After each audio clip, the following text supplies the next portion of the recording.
Hello my dear students, আজ আমরা করব ক্লাস 10-এর ভৌতবিজ্ঞানের রায়মার্টিন বইয়ের ভলিউম 1 যে বইটা আছে তোমাদের, সেই বইয়েরই 2 নম্বর স্কুল বারাসাত কালীগাছে কালীকৃষ্ণ গার্লস হাই স্কুল।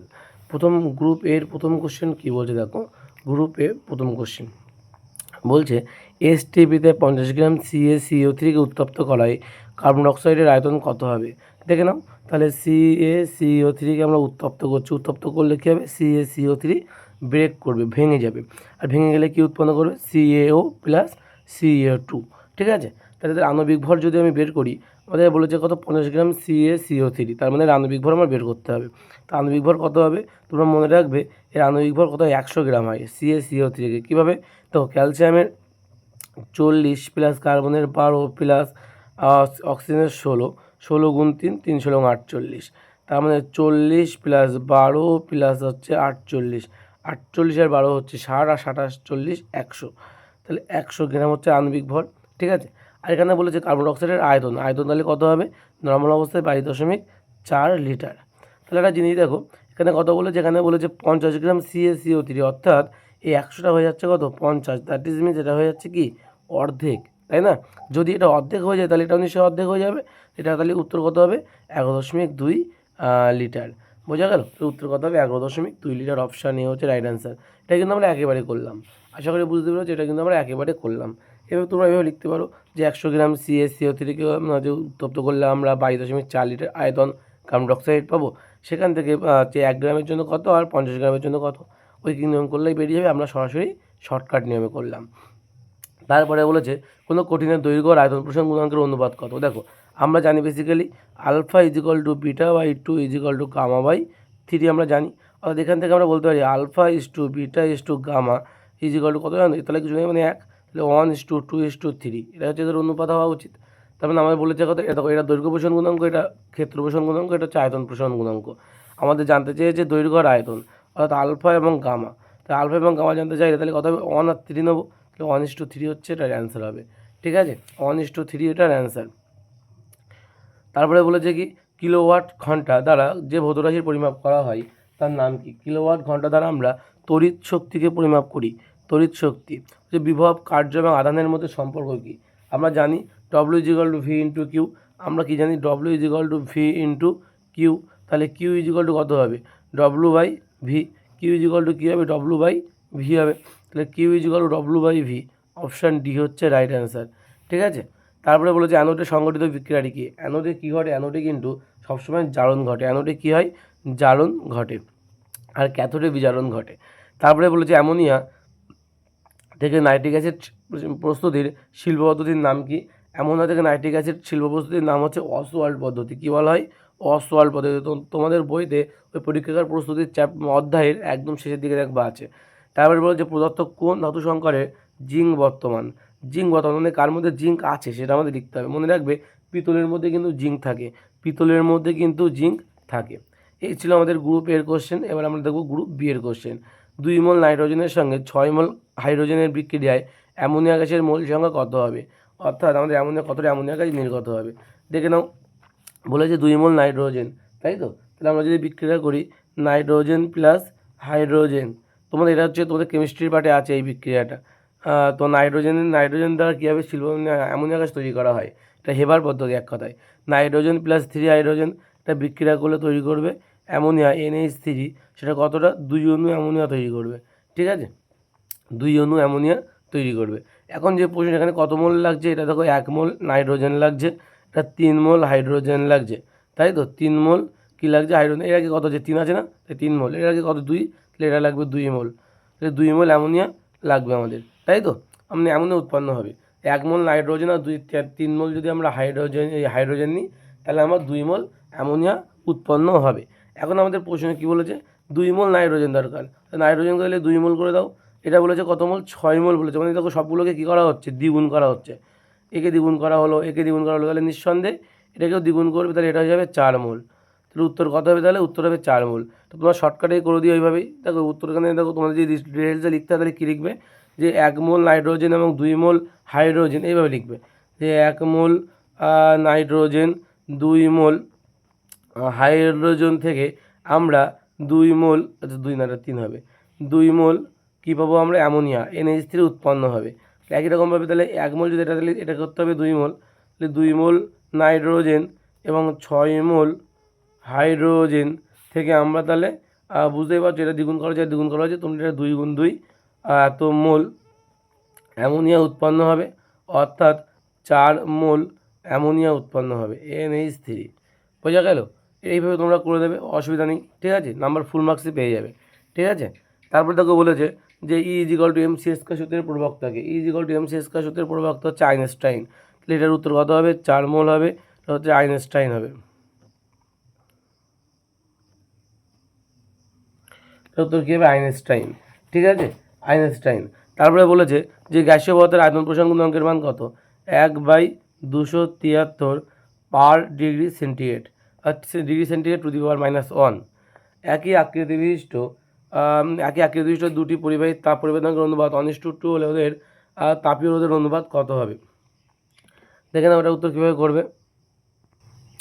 দেখো এটার উত্তর কী হবে, আমাদের বলেছে কি তাপ পরিবাহীর অনুপাত বলে দিয়েছে আমাদের, তাপীয় রোধের অনুপাত আমরা জানি কি R = কী হয়? রো এল বাই এ হয়, তাই তো R = কী হয়? রো এল বাই এ, তার মানে রো এল বাই এ। এখন আমরা যদি রো এর মান বের করি তাহলে কী হবে বলো তো? রো এর মান সমান সমান আমাদের হবে আর এ বাই এল। দরকার এখানে একটা জিনিস দেখে নাও, R = যদি আমাদের রো এল বাই এ হয়, আবার রোধাঙ্ক মানে কি 1/, তা হচ্ছে রোধাঙ্ক মানে হচ্ছে 1/, তাপ পরিবাহিতাঙ্ক, তাই তো। তাহলে এখান থেকে আমরা লিখতে পারি R = 1/k × L/A লিখতে পারি আমরা এখান থেকে, তাই তো। তাহলে এখান থেকে আমরা বুঝতে পারছি আর এর সঙ্গে কে কী সম্পর্কে আছে? ব্যস্ত অনুপাতে আছে। অর্থাৎ আমরা যদি লিখি R1/R2, তাহলে এখানে কী হবে? K2/K1 হবে রোধাঙ্কের অনুপাতে, তাই তো, মানে ব্যস্ত অনুপাত তো, তাই তো, ব্যস্ত অনুপাত এরকম হবে। তাহলে এখন আমাদের রোধাঙ্কের মান কত বলেছে? রোধাঙ্কের মান বলেছে 1:2 বলেছে। তাহলে আমাদের রোধাঙ্কের মান না, এখানে বলে তাপ পরিবাহিতাঙ্কের মান 1:2 বলেছে, অর্থাৎ K1 এর মান কত? K1 এর মান 1 হলে K2 এর মান হবে 2, তার মানে এখানে এর মান 2, এর মান 1, তাহলে অনুপাত কত হচ্ছে? 2:1 হবে, ঠিক আছে। অনুপাত কত হবে তাহলে? 2:1, বোঝা গেল? এটাই কিন্তু আমাদের অ্যান্সার হবে, এটাই কিন্তু আমাদের রোধের অনুপাত তাহলে কত হচ্ছে? 2:1 হবে। ব্যস্ত অনুপাত উল্টে হবে মানটা, ঠিক আছে। বলেছে ডিগ্রি সেন্টিগ্রেড স্কেলে দৈর্ঘ্য প্রসারণ গুণাঙ্ক আলফা সি এবং হচ্ছে ডিগ্রি সেন্টিগ্রেড স্কেলে দৈর্ঘ্য প্রসারণ গুণাঙ্ক আলফা সি এবং ফারেনহাইট স্কেলে দৈর্ঘ্য প্রসারণ গুণাঙ্ক আলফা এফ এর মধ্যে সম্পর্কটা কী? এদের মধ্যে সম্পর্ক কি? আলফা সি = কি লিখতে পারি আমরা লিখতে পারি আলফা সি সমান সমান হচ্ছে 9/5 আলফা এফ, এটাই কিন্তু এদের মধ্যে সম্পর্ক। Alpha C = 9/5 alpha F, alpha C সমান সমান 9/5 আলফা এফ, ঠিক আছে। ফ্লেমিংয়ের বামহস্ত নিয়ম অনুযায়ী কী বলছে? ফ্লেমিংয়ের বামহস্ত নিয়ম অনুযায়ী কিসের তর্জনী কিসের অভিমুখ নির্দেশ করে? তর্জনী হচ্ছে চৌম্বক ক্ষেত্রের অভিমুখ নির্দেশ করে। কী নির্দেশ করে? চৌম্বক ক্ষেত্রের অভিমুখ, চৌম্বক ক্ষেত্রের অভিমুখ, চৌম্বক ক্ষেত্রের অভিমুখকেই নির্দেশ করে। বলছে তড়িৎচালক বল মাপা হয় কোন যন্ত্রের সাহায্যে? তড়িৎচালক বল মাপা হয় ভোল্টমিটার যন্ত্রের সাহায্যে, ভোল্টমিটার যন্ত্রের সাহায্যে। সত্য মিথ্যা লিখতে হচ্ছে বৈদ্যুতিক গিটারে ব্যবহৃত নাইক্রোম তারের রোধ আর গলনাঙ্ক খুবই কম হওয়া উচিত, এটা মিথ্যা, এটা হবে কি? মিথ্যা। কপার তড়িৎদ্বার ব্যবহার করে CuSO4 এই জলীয় দ্রবণকে জলীয় দ্রবণের তড়িৎ বিশ্লেষণে কোন আয়ন ক্যাথোডের দিকে ধাবিত হয়? Cu2+ আয়ন, Cu2+ আয়ন ক্যাথোডের দিকে ধাবিত হয়। গোল্ড প্লেটিংয়ের জন্য প্রয়োজনীয় তড়িৎ বিশ্লেষণ পদার্থের নাম কি? গোল্ড প্লেটিং করতে হবে, তাই তো। গোল্ড থাকলে হচ্ছে পটাশিয়াম অরোসায়ানাইড, পটাশিয়াম অরোসায়ানাইড, আর হচ্ছে সিলভার যদি হতো তাহলে আর্জেন্টোসায়ানাইড হতো, সায়ানাইড, পটাশিয়াম অরোসায়ানাইড। বলছে AlCl3 জলীয় দ্রবণে অ্যামোনিয়ার জলীয় দ্রবণ যোগ করলে যে অদক্ষেপ পড়বে তার সংকেত কী? যে অদক্ষেপ পড়বে তার সংকেত হচ্ছে AlOH গ্রুপ 3, এটারই অদক্ষেপ পড়বে AlOH গ্রুপ 3, ঠিক আছে। AlOH গ্রুপ 3 এরই অদক্ষেপ পড়বে। তার রেড হেমাটাইটের সংকেত কী? রেড হেমাটাইটের সংকেত হচ্ছে Fe2O3, এটা হচ্ছে রেড হেমাটাইটের সংকেত। নেক্সট দেখো আমাদের বলেছে গ্রুপ সি এর কোশ্চেন। গ্রুপ সি এর কোশ্চেনে কী বলছে দেখো, বলছে বৈদ্যুতিক বাতির গায়ে 220 ভোল্ট আর 100 ওয়াট লেখা থাকে কেন? তো তোমরা পেয়ে যাবে 72 পাতায়, তোমাদের বইতেই পেয়ে যাবে। এই যে লেখা আছে দেখো, কোনো বৈদ্যুতিক বাতির গায়ে 220 ভোল্ট এবং 110 ওয়াট লেখা থাকে, তার কারণ এখান থেকে অবধি তোমার লিখতে হবে, ঠিক আছে। তো দেখে নাও, এটা তোমার পেজ নম্বর 72 এই বইয়ের, এই ভট্টাচার্য ব্রাদার্স বইয়ের 200 শুধু 72 পাতায়। Page 72 Bhattacharya brothers. তারপর বলে যে ওহমের সূত্রটি বিবৃতি করে এর থেকে রোধের সংজ্ঞা দাও। এটা তোমরা পেয়ে যাবে 60 নম্বর পেজে। তোমরা পেয়ে যাবে 60 নম্বর পেজে দেখো লেখা আছে এই যে ওহমের সূত্র। বুঝতেই পারছো, এখান থেকে এইটুকু লিখতে হবে। ওহমের সূত্র গাণিতিক রূপ লিখতে চাইলে এটা লিখতে পারো, ঠিক আছে। এবং বলে যে রোধের সংজ্ঞা দাও। ওহমের সূত্র থেকে রোধের সংজ্ঞা হলে এটা বলতে হবে তোমার। তো রোধের সংজ্ঞা আলাদা করে হয়, কিন্তু ওহমের সূত্র থেকে বলতে বললে এটা বলতে হবে, এই যে ওহমের সূত্র থেকে রোধের সংজ্ঞা। পেজ নম্বর 60-61, পেজ নম্বর 60-61 ভট্টাচার্য ব্রাদার্স বইয়ের। পরীক্ষাগারে সত্ত্বসহ নাইট্রোজেন গ্যাস প্রস্তুতির রাসায়নিক বিক্রিয়া দেখাতে বলছে। তাহলে এটা তোমরা পেয়ে যাবে 120 পাতা। দেখে নাও 120 পাতা, নাইট্রোজেন গ্যাস প্রস্তুতি শিল্প প্রস্তুতি বলতে হবে, তাই তো। দেখে নাও এই যে কী কী লাগবে, সোডিয়াম নাইট্রাইট এবং অ্যামোনিয়াম ক্লোরাইড লাগবে, ঠিক আছে। এবং এদের বিক্রিয়া সমিত সমীকরণ এই যে দুটো ধাপে বিক্রিয়াটা ঘটে, দেখো প্রথম ধাপ এবং দ্বিতীয় ধাপ করে দেওয়া আছে। বা তোমরা যদি একসঙ্গে পুরো বিক্রিয়াটা একেবারে লিখতে চাও তাহলে এই যে এইটা লিখতে পারো। সবটা লেখা দরকার নেই বলো, শুধু এইটুকু লিখবে আর এখান থেকে এটা লিখলেই হবে। প্রথম ধাপ বা দ্বিতীয় ধাপে বিক্রিয়া দুটো লিখলেই হবে, ঠিক আছে। এটাই পরীক্ষার প্রস্তুতির সত্ত্ব এবং ঠিক আছে। সত্ত্বসহ রাসায়নিক নাইট্রোজেনের প্রস্তুতি রাসায়নিক বিক্রিয়া। ABCD শনাক্ত করতে বলছে। তো ABCD কী বলছে দেখো, কালো বর্ণের একটা কঠিন পদার্থ, তার সঙ্গে যদি আমি লঘু H2SO4 দিই তাহলে পচা ডিমের গন্ধযুক্ত গ্যাস এবং কঠিন পদার্থটা উৎপন্ন হবে, এটা C উৎপন্ন হবে। এবং বলছে কি, এবং সেই B এর সঙ্গে যদি আমরা PbCH3 COO গ্রুপ 2 বিক্রিয়া করে তাহলে D কালো রঙের কঠিন পদার্থ D উৎপন্ন হবে এবং CH3 COOH উৎপন্ন হবে, ঠিক আছে। এখন আমাদের শনাক্ত করতে হবে A, B, C আর Dকে শনাক্ত করতে হবে। তাহলে আমরা এই বিক্রিয়াটা কীভাবে লিখতে পারি দেখে নাও। আগে দেখেন আমরা কীভাবে লিখতে পারি, যেটা দেওয়া আছে কিছু একটা এখানে উৎপন্ন হবে, তার সঙ্গে বলেছে যদি আমি H2SO4 বিক্রিয়া করাই, H2SO4 কী নিতে হবে, লঘু নিতে হবে, ঠিক আছে। নিলে কি উৎপন্ন হবে দেখো, এখানে উৎপন্ন হবে পচা ডিমের গন্ধযুক্ত গ্যাস। সবাই জানে পচা ডিমের গন্ধযুক্ত গ্যাস মানে হচ্ছে H2S উৎপন্ন হবে, এটাই কিন্তু আমাদের অ্যাকচুয়ালি B বলেছে। এবং প্লাস উৎপন্ন হবে বলেছে এটা কঠিন পদার্থ, ঠিক আছে, যেটা কঠিন পদার্থ যেটা কার্বন। এবং 2 নম্বর বিক্রিয়া, এটা হচ্ছে 1 নম্বর বিক্রিয়া। 2 নম্বর বিক্রিয়ায় বলছে, 2 নম্বর বিক্রিয়ায় কী বলছে দেখে নাও। বলছে যে B, মানে এই যে Bটা তুমি নিচ্ছ, এই B এর সঙ্গে PbCH3, বলছে যে B তুমি নিচ্ছ H2S, এই B এর সঙ্গে কী বলছে, এই B এর সঙ্গে কিন্তু PbCH3 COO গ্রুপ 2 এটা বিক্রিয়া করবে। বিক্রিয়া করলে তৈরি করবে কি PbS, যেটা অধক্ষিপ্ত হবে, এবং plus CH3 COOH 2 CH3 COOH এটা উৎপন্ন করবে। এর মধ্যে দেখো কী বলেছিল, ডি কোনটা বলেছিল, কালো রঙের কঠিন পদার্থ, এটা হচ্ছে কালো রঙের কঠিন পদার্থ ডি, ঠিক আছে, এটা উৎপন্ন হবে। তাহলে বি এটা, ডি এটা বোঝা গেল। এ আর সি আমাদের কিন্তু বের করে দেখাতে হবে। এই বিক্রিয়াটা কী হবে বলছে যে আমরা যদি এখানে FeS নিই, ঠিক আছে, FeS নিই এবং সঙ্গে যদি H2SO4 নিই তাহলে দেখতে পাবো লঘু নিতে হবে। এটা লঘু H2SO4 নিলে তাহলে আমরা এখান থেকে কী পাবো, আমরা H2S পাবো, ঠিক আছে, এবং এখানে পাবো আমরা FeSO4। কিন্তু এটা কিন্তু কখনও কালো রঙের কাছে কালো রঙের দ্রবণ হবে না, ঠিক আছে, মানে এই কঠিন দ্রবণ হবে না, ঠিক আছে। এবং এটা হচ্ছে কালো রঙ, এটা হচ্ছে আমাদের অপশান এ, এবং অ্যাকচুয়ালি এটা অপশান সি এটাকেই বলতে চাইছে, ঠিক আছে। এটা কিন্তু কঠিন পদার্থ হবে না। এটাকে যদি কঠিন পদার্থ করতে হয় তাহলে আমাদের এই উৎপন্ন H2Sকে আবার CSO4 এর মধ্যে দিয়ে চালনা করতে হবে, তখনই কিন্তু একমাত্র পাওয়া সম্ভব, আদারওয়াইজ সম্ভব নয়, ঠিক আছে। সুতরাং আমরা বলতে পারি এটাকে এ বলতে পারি, এটাকে সি বলতে পারি, ঠিক আছে। এইটা হচ্ছে বিক্রিয়াটা বলেছিল ওখানে, আশা করি বুঝতে পেরেছো। নেক্সট কোশ্চেন দেখো কী বলছে। নেক্সট কোশ্চেন বলছে যে MSO4 এর হচ্ছে জলদ্রবণকে তড়িৎ বিশ্লেষণ করলে ক্যাথোডে কী বিক্রিয়া করে, বিক্রিয়ার জারণ না বিজারণ যুক্তিসহ লেখো। তা তোমরা রায়মার্টিন বইয়ের মানবীতেই পাবে 601 পাতায়, 601 পাতা তোমরা রায়মার্টিন বইয়ের মানবের 601 পাতায় উত্তরটা পেয়ে যাবে। দেখে নাও উত্তরটা কী হবে। এই যে বলে যে MSO4 এর 2018 সালের কোশ্চেন, এটা বলছে MSO4 জলদ্রবণকে তড়িৎ বিশ্লেষণ করলে ক্যাথোডে কী বিক্রিয়া ঘটে, বিক্রিয়ার জারণ না বিজারণ যুক্তিসহ লেখো। এটা এখান থেকে তোমরা লেখা শুরু করতে হবে তোমাদের। দেখে নাও, এই যে এখান থেকে লেখা শুরু করবে, এই জায়গাটা ভালো করে দেখে নেবে, একদম হচ্ছে নেক্সট প্যারার একদম উপর পর্যন্ত, ঠিক আছে, এই পর্যন্ত তোমার লিখতে ক্যাথোডের বিক্রিয়া এই যে লেখা আছে এখানে, ঠিক আছে, বুঝতে পারলে আশা করি। নেক্সট কোশ্চেন দেখো কী বলছে। বলছে ধাতু সক্রিয়তা শ্রেণীর বৈশিষ্ট্যগুলি লেখো। ধাতু সক্রিয়তা, এটা পাবে তুমি 601 পাতা, পেজ নম্বর 601 রায়মার্টিনের বইতে। তারপর সক্রিয়তা শ্রেণীর বৈশিষ্ট্যগুলো কী বলছে দেখে নাও, পেজ নম্বর 128, পেজ নম্বর কত, 128 পেজে আছে। এই সক্রিয়তা শ্রেণীর বৈশিষ্ট্যগুলো দেখো দেওয়া আছে, সক্রিয় শ্রেণীর বৈশিষ্ট্য, অনেকগুলো বৈশিষ্ট্য দেওয়া আছে, এখানে 3-4টে মতো দেওয়া আছে, এটা কিন্তু তোমরা দেখে নেবে বাড়িতে। পেজ নম্বর 128, ভট্টাচার্য ব্রাদার্স। তারপরে দেখো বলেছে যে হাইড্রোজেন পারঅক্সাইডের, তারপরে গ্রুপ ডি এর কোশ্চেনগুলো দেখে নাও একটু। গ্রুপ ডি এর কোশ্চেনগুলো, হাইড্রোজেন পারঅক্সাইডের বিয়োজনে জল আর অক্সিজেন গ্যাস উৎপন্ন হয়। 6.8 গ্রাম হাইড্রোজেন পারঅক্সাইডের সম্পূর্ণ বিয়োজনে যে পরিমাণ অক্সিজেন গ্যাস উৎপন্ন হয় তার ভর ও H2 তার আয়তন কত হবে নির্ণয় করতে হবে।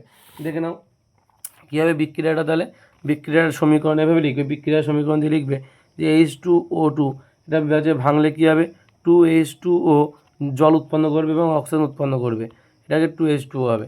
ঠিক আছে, তাহলে এখানে যদি এটা হয় তাহলে এখানে আণবিক ভর বের করো, তাহলে 2 ইন্টু কত হাইড্রোজেনের 1 গুণ 2 প্লাস হচ্ছে 2 গুণ 16, তাই তো? তাহলে কত হবে 2 ইন্টু এখানে কত 2 একে 2 প্লাস 16 গুণ 32, 32 34, 34 গুণ কত 68, তাহলে এটা হয়ে যাবে 68 গ্রাম H2O2। আর আমাদের অক্সিজেন বের করতে বলছে, অক্সিজেন তাহলে কত হবে 2 গুণ 16, তার মানে হচ্ছে 32 গ্রাম, তাই তো? তাহলে আমরা কী লিখতে পারি যে 68 গ্রাম H2O2 মানে হাইড্রোজেন পারঅক্সাইড বিক্রিয়া করলে আমরা 32 গ্রাম অক্সিজেন উৎপন্ন হয়, তাই তো? তাহলে 1 গ্রাম H2O2 উৎপন্ন হচ্ছে বিক্রিয়া করলে 32 বাই কত 68 গ্রাম O2 উৎপন্ন হয়। আর আমাদের বের করতে হবে 6.8 গ্রাম H2O2 যদি বিক্রিয়া করে তাহলে 32 বাই 68 ইন্টু কত 68 বাই 10, দশমিক তুলে দিলাম একেবারে, ঠিক আছে? দশমিক 6.8-এর জায়গায় 68 বাই 10 লিখলাম, 68 কেটে যাবে, 32 বাই 10 মানে হচ্ছে 3.2 গ্রাম, 3.2 গ্রাম O2 উৎপন্ন হবে। বোঝা গেল, 3.2 গ্রাম O2 উৎপন্ন হবে। তাহলে এটা আমাদের ভরগতভাবে আমরা হিসাব করে দেখলাম। এবার আমাদের বলেছে আয়তনগতভাবে হিসাব করে দেখলে কী হবে, আবার লিখতে হবে, আবার কি লিখবে, আবার কি লিখবে যে 68 গ্রাম H2O2 থেকে আমরা কতটা কী পাচ্ছি, আমরা 22.4 লিটার হচ্ছে O2 পাচ্ছি, তাই তো? এটা নর্মালি 22.4 লিটারই পাওয়া যায়, এগেন 22.4 লিটারই পাওয়া যাবে। তাহলে 1 গ্রাম H2O2 থেকে কতটা পাবো আমরা 22.4 বাই 68 এত লিটার O2 পাবো। আর আমাদের চেয়েছে 6.8 গ্রামের জন্য, 6.8 গ্রাম H2O2 এর থেকে আমরা তাহলে 22.4 বাই 68 ইন্টু 68 বাই কত 10, 68 কেটে গেলে একটা শূন্য আছে মানে গিয়ে নিচে, মানে একটার আগে দশমিক, তার মানে 2.24 ছিল, এটা হয়ে যাবে 2.24 হবে, 2.24 লিটার O2 উৎপন্ন হবে। বোঝা গেল? তাহলে কতটা হচ্ছে অক্সিজেন উৎপন্ন হবে 2.24 লিটার, এটাই কিন্তু এটার অ্যান্সার হবে। তারপর নেক্সট কোশ্চেন দেখো কী বলছে, নেক্সট কোশ্চেন বলছে যে কোনো ধাতব কার্বনেটের 200 গ্রামকে উত্তপ্ত করলে 112 গ্রাম ধাতব অক্সাইড এবং একটি গ্যাসীয় যৌগ উৎপন্ন হয়। গ্যাসীয় যৌগটির বাষ্প ঘনত্ব 22 হলে বিক্রিয়াটি কত মোল গ্যাসীয় যৌগটি উৎপন্ন হবে, বিক্রিয়াটিতে কত মোল গ্যাসীয় যৌগটি উৎপন্ন হবে। তার মানে বলতে চাইছে আমাদের বিক্রিয়া লিখে দেখাতে হবে। দেখো বিক্রিয়া এরকম হবে যে কোনো একটা ধাতব কার্বনেট তার সঙ্গে যদি উত্তপ্ত ধাতব অক্সাইড এবং একটা গ্যাসীয় যৌগ উৎপন্ন হয়, অর্থাৎ বিক্রিয়া এরকম যে ধাতব কার্বনেট মানে তোমার এরকম আসবে যে MCO3, ঠিক আছে, বিক্রিয়া করলে MCO3 বিক্রিয়া করলে MO, ঠিক আছে, MO প্লাস কত হবে যে কোনো একটা গ্যাস, এখানে বলতে CO3 আছে, যেমন এখানে CO2 আসবে, গ্যাস কার্বন ডাইঅক্সাইড আসবে। ঠিক আছে, এখন বলতে চাইছে কি যে গ্যাসীয় যৌগটি উৎপন্ন হলো তার বাষ্প ঘনত্ব যদি 22 হয় তাহলে আণবিক ভর কত 44, তাহলে এর দেখো এমনি 44 গ্রাম হয়, এর 44 গ্রাম হয়। এবং আমরা দেখতে পাচ্ছি MCO3 আর MO বলছে, এখানে বলে দিচ্ছে এত গ্রামকে উত্তপ্ত 200 গ্রামকে উত্তপ্ত করতে হবে। তাহলে এখানে 200 গ্রামকে যদি উত্তপ্ত করা হয় তাহলে বুঝতেই পারছো এখানে 200 গ্রাম মানে কি, আচ্ছা এখানে কত মোল বলে দিয়েছে, এই 200 গ্রামকে উত্তপ্ত করলে এবং 112 গ্রাম ধাতব অক্সাইড উৎপন্ন এবং গ্যাসীয় যৌগ উৎপন্ন হয়। তার মানে এটা বলেছে 200 গ্রাম এটা বলেছে, তাই তো?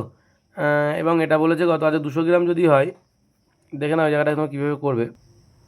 বিক্রিয়াটিতে একটা কাজ করো, 2MCO3 নাও, এখানে 2MO নাও, এখানে দুই কার্বন ডাইঅক্সাইড নাও, তো সবার আগে দেখো 2 দিয়ে দাও, তাহলে দেখো কী হচ্ছে এখানে, তাহলে এটা হবে 200 গ্রাম, কখন হবে দেখো একটা MCO3, অর্থাৎ আমরা বেসিক্যালি আমরা ক্যালসিয়াম কার্বনেটকে ধরে কাজ করব। এই ক্যালসিয়াম কার্বনেটের আণবিক ভর কত 100 গ্রাম হয়, সেটা ধরে কাজ করলে হিসাবে সুবিধা হবে।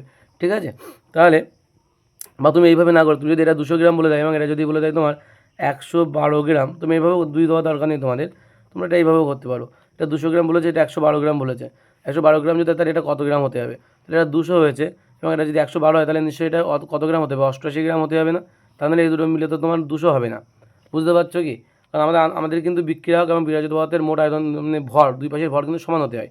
এটা যদি 200 গ্রাম হয় এবং এটা যদি 112 গ্রাম হয় তাহলে নিঃসন্দেহে এটাকে 88 গ্রাম হতে হবে। এবং ছিল কত 44 গ্রাম, হচ্ছে কত 88 গ্রাম, তাহলে আমাদের দ্বিগুণ হচ্ছে না?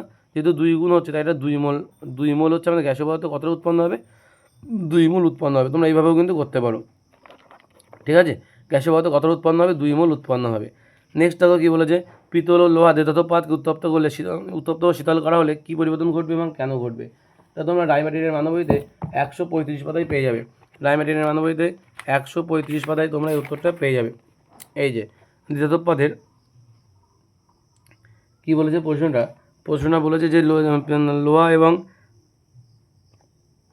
লোহা ও পিতল এবং লোহা দ্বিধাতব পাতকে উত্তপ্ত করে শীতল করা হলে কী পরিবর্তন ঘটে এবং কেন ঘটে? ঠিক আছে, এটা তোমরা পেয়ে যাচ্ছ রাইমেরিন বইয়ের 135 পাতায়।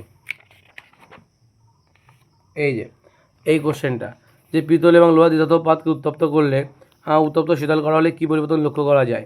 এবং এটা অনুরূপ কোশ্চেন। কার অনুরূপ কোশ্চেন? দেখা যাচ্ছে আমরা যে উত্তরটা আগে করলাম সেটা, অর্থাৎ কার্যনীতি, দ্বিধাতব পদের কার্যনীতি। দ্বিধাতব পদের কার্যনীতির এটা কিন্তু কার্যনীতিটা করলেই কিন্তু হয়ে যাবে। তোমরা যদি এটা ছোটো কোনো বইতে পাও তোমরা সে বই থেকে কিন্তু করে নেবে। এই বইটাতে অনেক বড় করে দেওয়া আছে, ঠিক আছে? এই পর্যন্ত তোমার লিখতে হবে টোটালে, ঠিক আছে? আচ্ছা, নেক্সট কোশ্চেন দেখো কী বলছে। তাহলে এটা তোমরা পেয়ে যাচ্ছ কত, পেজ নাম্বার 135 থেকে 136 রাইমেটিনের মানে বই। নেক্সট কোশ্চেন দেখো কী বলছে, দেখে নাও। একটি তারের মধ্য দিয়ে 1 অ্যাম্পিয়ার তড়িৎ প্রবাহ 30 মিনিট ধরে চললে, ভালো করে দেখবে অঙ্কটা, বলেছে কি যে একটা তারের মধ্য দিয়ে 1 অ্যাম্পিয়ার তড়িৎ প্রবাহ 30 মিনিট ধরে চললে যদি 180 জুল তাপশক্তি উৎপন্ন হয় তাহলে তারের প্রান্তীয় বিভব প্রভেদ কত হবে? তো তোমরা দেখে নাও, এটা উত্তর হচ্ছে পেজ নম্বর 353 পাতায় তোমরা পেয়ে যাবে। পেজ নম্বর 353 পাতায় এই যে এই কোশ্চেনটা, এটা মধ্যশিক্ষা পর্ষদের কোশ্চেন কিন্তু। এটি তারের মধ্য দিয়ে 1 অ্যাম্পিয়ার তড়িৎ প্রবাহ 30 মিনিট ধরে চললে যদি 180 জুল তাপশক্তি উৎপন্ন হয় তাহলে তারের বিভব প্রভেদ কত? দেখে নাও, আয়ের মান বলেছে 1 অ্যাম্পিয়ার, সময় 30 মিনিট মানে হচ্ছে 1800 সেকেন্ড, তাপশক্তি বলেছে 180। তাহলে আমাদের আর বের করতে হবে ভি এর মান। তাহলে আমরা জানি এইচ ইজিক্যাল টু ভিআইটি, এটা স্থায়ী পদ্ধতি অনুযায়ী আমরা জানি। তাহলে ভি এর মান বের করতে গেলে এইচ/আইটি, এইচ এর মানে 180, আয়ের মানে 1, আর টি এর মানে হচ্ছে এটা 1800 হওয়া উচিত, এটা 1800 হবে, ঠিক আছে? এবং 1800 হওয়ার জন্য এখানে একটা শূন্য বেশি হবে, ভুল করা আছে, একটা শূন্য বেশি হবে। দেখো আর 180 কেটে গেলে তাহলে একটা 10 পড়ে থাকবে, অর্থাৎ 1/10 মানে 0.1 ভোল্ট, আর 0.1 ভোল্ট মানে 100 মেগাভোল্ট, ঠিক আছে? এখানে কিন্তু 1800 হবে, এটা ঠিক করে নেবে, বইতে ভুল আছে তোমাদের, ঠিক করে নেবে। রাইমেটিন বইয়ের 353 পাতায় পেয়ে যাবে এটা। রাইমেটিন বইয়ের 353 পাতায় এটা কিন্তু তোমরা পেয়ে যাবে। নেক্সট বলেছে কি দুটো অজানা রোধ আছে, সেই দুটো অজানা রোধকে বলছে শ্রেণী সমবায় এবং তুল্য সমান্তরাল সমবায় যুক্ত করলে আমরা যে মান পাবো তা হচ্ছে 12 ওহম, আর একটা কত ওহম বলছে, আর একটা হচ্ছে 5/3 ওহম। তার মানে বলতে চাইছে হচ্ছে R1 প্লাস দুটো রোধ আমি ধরে নিলাম, একটা ধরে নিলাম R1 প্লাস R2, এদের মান বলছে 12 ওহম হবে। আর একটা কেবে বলছে, আর একটা বলছে যে R1 R2 by R1 plus R2, এর মান কত হবে বলছে, এর মান বলছে 5/3 হবে। এখন R1 প্লাস R2 এর মান কত, R1 প্লাস R2 এর মান তো 12 হয়, তার মানে R1 ইন্টু R2 এর মান তাহলে কত হচ্ছে, তাহলে 12 উপরে গুণ হয়ে যাবে, তাহলে এখানে 12 গুণ হয়ে গেলে তাহলে হচ্ছে 3, 3 এর 4 12, 4 5 20, তাহলে এদের গুণফল কত হচ্ছে, গুণফল হচ্ছে 20, তাই তো? এদের গুণফল যদি 20 হয়, R1 ইন্টু R2 এর মান কত হচ্ছে 20, তাহলে এখান থেকে আমরা R1 এর মান যদি বের করি তাহলে কত হবে, 20/R2, ঠিক আছে? এখন আমাদের এই যে সমীকরণটা আছে, এই সমীকরণে আমরা এটাকে ইনপুট করবো, তাই তো? এই সমীকরণে যদি ইনপুট করি তাহলে কত হবে দেখো, R1 এর জায়গায় কত লিখবো, 20/R2, আমি বলো শর্টকাটে করছি এখানে, হ্যাঁ, বেশি লিখে করছি না, তোমরা আশা করি বুঝতে পারবে। আমরা কী করছি, এই সমীকরণে কিন্তু মানটা বসিয়ে দিচ্ছি, যে R1 এর জায়গায় 20/R2 প্লাস R2 সমান কত হবে, সমান 12, তাই তো? এখান থেকে লসাগু করলে কত হবে, R2 হচ্ছে লসাগু হবে, R2 লসাগু হলে এটা হবে 20 প্লাস R2 তার স্কোয়ার সমান 12। তো ওই নিয়ম করলে এখানে R2 তার square minus 12 R2 plus 20 equal to 0 এটা হবে। তাহলে 20 ভাঙিয়ে কী করতে হবে, 20 ভাঙিয়ে 12 করতে হবে, তাই তো? তাহলে 10 দুগুণ 20, 10 আর 2 12, তাহলে R2 তার square minus 10 R2 minus 2 R2 plus 20 equal to 0। এখান থেকে R2 যদি কমন চলে যায় তাহলে R2 মাইনাস 10 মাইনাস 2 কমন চলে গেলে R2 প্লাসে মাইনাসে মাইনাস 10, এটা ইজিক্যাল টু 0। এখানে দেখো R2 মাইনাস 10 যেটা, এটা থাকলো, আর এখান থেকে R2 মাইনাস 2কে পাচ্ছ তুমি, ইজিক্যাল টু 0 হচ্ছে। এই দুটোর গুণফল 0 মানে এটা সেপারেটলি 0। R2 - 10 = 0 একটা হবে, আর R2 - 2 = 0 হবে। তাহলে R2 এর মান কত হচ্ছে 10, আর এখানে R2 এর মান কত হচ্ছে 2। ইন্টারেস্টিং ফ্যাক্ট কী জানো, দেখে নাও। তাহলে R2 এর মান যখন 10, তখন R1 এর মান কত হবে? R1 এর মান তাহলে 20/10 মানে কত হবে? 10 × 20 মানে 2 ওহম হবে। আর এক্ষেত্রে দেখো কী হবে, এক্ষেত্রে R1 এর মান কত হবে? 20/2 কাটাকাটি করলে 10, তার মানে কত হবে? 10 ওহম হবে। তাহলে বলতে চাই যে যখন R2 এর মান 10 তখন R1 এর মান 2, যখন R2 এর মান 2 তখন R1 এর মান 10। বোঝা গেল? অর্থাৎ 2 আর 10, এদের মান হচ্ছে 2 আর 10। এটা হচ্ছে R1 এবং R2 এর মান, ঠিক আছে? তো এটা হচ্ছে দুটোর মান কত হবে, ঠিক আছে? বুঝতে পারলে? তাহলে 10 ওহম আর 2 ওহম। বলছে গৃহবর্তনীর বৈদ্যুতিক যন্ত্রগুলি সমান্তরালভাবে যুক্ত করা হয় কেন? এটা তোমরা পেয়ে যাচ্ছ পেজ নাম্বার 84, তোমাদের যে টেক্সট বুক আছে সেই টেক্সট বুকের পেজ নাম্বার 84 তোমরা এটা পেয়ে যাচ্ছ। এই যে গৃহস্থলীর বৈদ্যুতিক যন্ত্রগুলি সমান্তরালভাবে যুক্ত করা হয় কেন, ঠিক আছে? পেজ নাম্বার কত? পেজ নাম্বার তোমরা পাচ্ছ এটা যে 84 পেজে, ভট্টাচার্য ব্রাদার্সের। এবং আর একটা কোশ্চেন দিয়েছে এখানে যে এমসিবি কী, দেখে নাও। এমসিবি হচ্ছে মিনিয়েচার সার্কিট ব্রেকার, ঠিক আছে? এটা একটা যান্ত্রিক বর্তনীর ছেদক নামেও পরিচিত। এমসিবি তড়িৎচুম্বক সম্বন্ধিত। এবং এরা বলে দেওয়া আছে বর্তমানে গৃহবর্তনীর মেন সুইচের সঙ্গে যুক্ত ফিউজের পরিবর্তে একটি স্বয়ংক্রিয় যন্ত্রের ব্যবস্থা লাগানো হয়, তার নাম হচ্ছে এমসিবি, ঠিক আছে? এটাই তোমরা লিখে দেবে, এই ভেতরে লেখা জেনারেলের মধ্যে লেখা আছে, এটাও পেজ নম্বর 84তেই আছে, ঠিক আছে? তারপরে বলেছে তড়িৎ বিশ্লেষণ পদ্ধতিতে অ্যালুমিনিয়ামের সঙ্গে অ্যালুমিনিয়াম নিষ্কাশনের সময় অ্যালুমিনিয়ামের সঙ্গে কী কী মেশানো হয়? এই যে আছে অ্যালুমিনিয়ামের সঙ্গে, দেখে নাও কী কী মেশানো হয়। এই যে দেওয়া আছে অ্যালুমিনা 20% অ্যালুমিনা 920 থেকে 950 ডিগ্রি সেন্টিগ্রেড তাপমাত্রায় 20% অ্যালুমিনা, Al2O3 60% ক্রায়োলাইট এবং 20% ফ্লোরোস্পোর এর গলিত মিশ্রণ, ঠিক আছে? এটাই কিন্তু এর সঙ্গে মেশানো হয়, ঠিক আছে? আচ্ছা, তাহলে বলছে এক্ষেত্রে ক্যাথোড আর অ্যানোডের বিক্রিয়া কী কী বিক্রিয়া হয় সেটা লিখতে হবে। দেখে নাও ক্যাথোডের বিক্রিয়া অ্যানোডের বিক্রিয়া এখানে বলেছে। এই যে ক্যাথোডের বিক্রিয়া আর অ্যানোডের বিক্রিয়া, ঠিক আছে? ক্যাথোডের বিক্রিয়া অ্যানোডের বিক্রিয়া নিচের দিকে লেখা আছে, এই দুটো লিখে দেবে, হয়ে যাবে। এটা পেজ নাম্বার হচ্ছে 111 পাতায় তোমরা পেয়ে যাবে, পেজ নাম্বার 111 বিবি ভট্টাচার্য ব্রাদার্স। বলছে অ্যামোনিয়ার জারণ দ্বারা নাইট্রিক অ্যাসিড প্রস্তুতির বিভিন্ন ধাপ ও শর্তগুলি লিখতে হবে, তাই তো? এটা তোমরা পেয়ে যাচ্ছ 123 পাতা। 123 পাতায় দেখো দেওয়া আছে যে অ্যামোনিয়ার জারণ দ্বারা নাইট্রিক অ্যাসিড প্রস্তুতি, অর্থাৎ আমাদের এই যে 3টে ধাপ অসওয়াল্ড পদ্ধতি পুরো লিখতে বলছে, তার মানে, ঠিক আছে? তার মানে অসওয়াল্ড পদ্ধতি পুরোটাই লিখতে বলছে, প্রথম ধাপ, দ্বিতীয় ধাপ আর তৃতীয় ধাপ। এখানে নাইট্রোজেন থেকে নাইট্রিক অ্যাসিড এখানেই তৈরি করা হয়, ঠিক আছে? বা অ্যামোনিয়া জারিত হয়ে নাইট্রিক অক্সাইডে পরিণত হয় এখানেই, ঠিক আছে? তারপরে দেখো বলেছে অ্যামোনিয়ার জারণ দ্বারা নাইট্রিক অ্যাসিড প্রস্তুতি, অর্থাৎ অসওয়াল্ড পদ্ধতি এক কথায়, ঠিক আছে? পরীক্ষাগারে H2S প্রস্তুতিতে গাঢ় H2SO ব্যবহার করা হয় না কেন? পরীক্ষাগারে H2S প্রস্তুত করতে গেলে গাঢ় H2SO নেওয়া হয় না কেন? পরীক্ষাগারে H2S প্রস্তুতিতে গাঢ় H2SO ব্যবহার করা হয় না কেন? তাহলে আমরা পেয়ে যাবে 119 পাতায়। দেখে নাও এই যে লেখা আছে যে পরীক্ষাগারে H2S প্রস্তুত করতে গাঢ় H2SO ব্যবহার করা না করার কারণ, ঠিক আছে? এটা দেখে লিখে নেবে তোমরা, পেজ নাম্বার এটা তোমরা পাচ্ছ 119 ভট্টাচার্য ব্রাদার্স বইয়ের। আর একটা কী বলেছে যে লাইকার অ্যামোনিয়া কী, দেখে নাও। লাইকার অ্যামোনিয়া এখানে আগের পাতাই আছে। এই লাইকার অ্যামোনিয়া এই যে বলবে যে অ্যামোনিয়ার সম্পৃক্ত জলীয় দ্রবণকে আমরা লাইকার অ্যামোনিয়া বলি।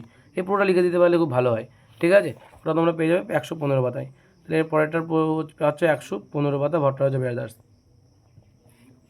আচ্ছা, এই ছিল আমাদের যে আমাদের পেজ নাম্বার 179 পাতার যে 2 নম্বর যে স্কুলটা ছিল লাইব্রেরিয়ান বইয়ের, সেটা আমরা করলাম। অ্যাকচুয়ালি এই ভিডিওটা অনেক দিন আগেই 3-4 দিন আগেই করার কথা ছিল, কিন্তু যে হারে কারেন্ট চলে যাচ্ছে এবং বৃষ্টি হচ্ছে সেই জন্য আমরা এই ভিডিওগুলো করতে পারছি না রাতের বেলা করে, ঠিক আছে? এই জন্য দেরি হচ্ছে ভিডিওগুলো আসতে, কিন্তু আশা করছি এবার পরপর চলে আসবে। আর খুব একটা দেরি, এবং ভিডিওগুলো আমার সব রেডি করা আছে, কিন্তু মানে এগুলো রেডি করা আছে মানে উত্তরগুলো শুধুমাত্র তোমাদের ওই রাতেরবেলা বিভিন্ন কারেন্ট ফ্যান্ট চলে যাচ্ছে বলে ভিডিওগুলো করতে পারছি না, এই জন্য সমস্যাটা হচ্ছে। তো চলো নেক্সট দিন আর খুব একটা অসুবিধা হবে না, নেক্সট দিন রেগুলার ভিডিও আনার চেষ্টা করবো। তখন তোমরা খুব ভালো থেকো, সুস্থ থেকো এবং নিজের খেয়াল রেখো। Good bye.